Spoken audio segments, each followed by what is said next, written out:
Hola amigos, buenos días, ¿cómo están todos ustedes? Pues el día de hoy, comenzando este día, martes, y pues justamente en este martes, la meditación del Evangelio nos lleva a entendernos, incluso a cuestionarnos, ¿eres trigo o eres cizaña?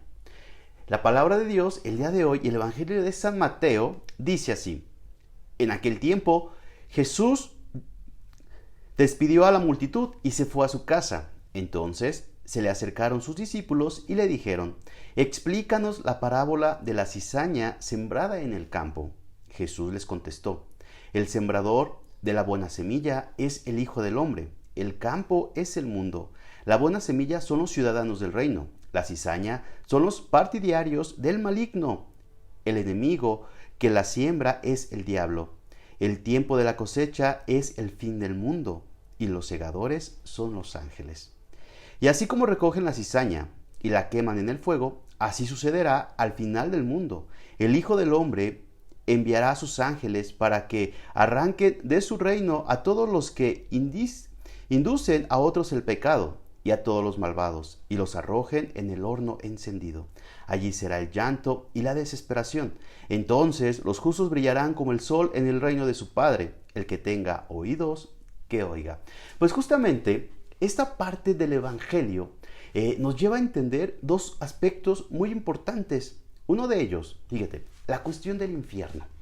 Desde la antigüedad se habla del infierno como aquel lugar de castigo, y que es un estado también en el que a lo mejor nosotros pudiéramos llegar en algún momento por no aceptar, fíjate, por no aceptar la salvación. Recordemos, el único pecado que no se perdona es el pecado contra el Espíritu Santo.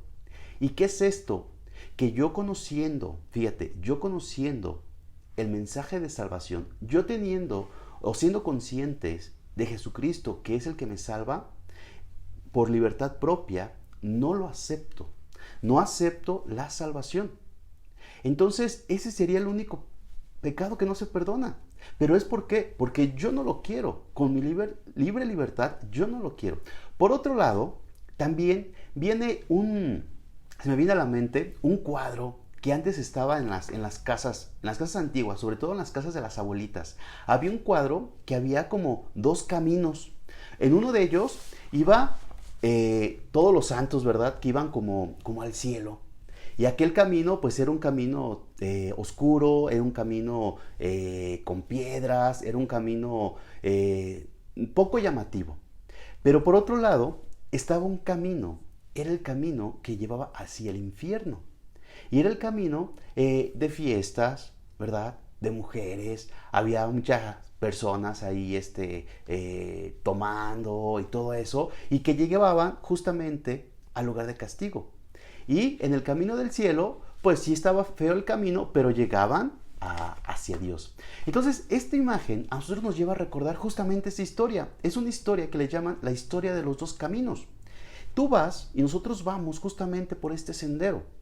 Y nosotros, como cristianos, fíjate, como personas, como cristianos, como creyentes con fe, nosotros escuchamos la palabra.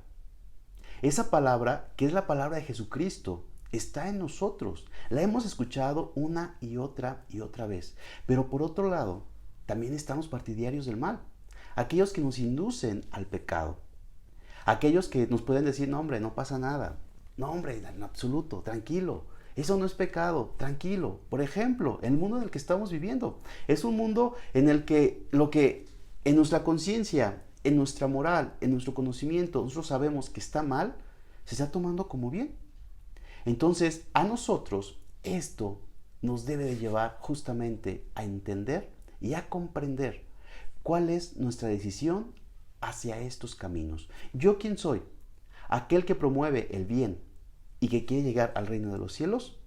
¿O aquel que promueve el mal? Aquel que es instrumento de Satanás y que induce al otro al pecado.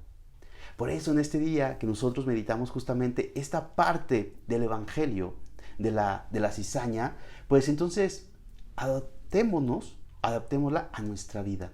¿En qué momentos yo he sido cizaña y en qué momentos he sido trigo?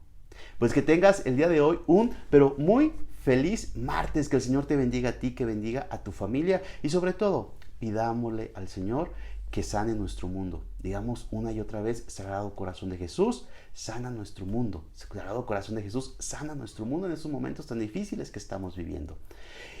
Y que la bendición de Dios Todopoderoso, Padre, Hijo y Espíritu Santo, desciendan sobre ti, tu familia y te acompañe para siempre. Amén. Recuerda, soy el diácono Juan de. Si te gustó el videito, compártelo. Hasta la próxima.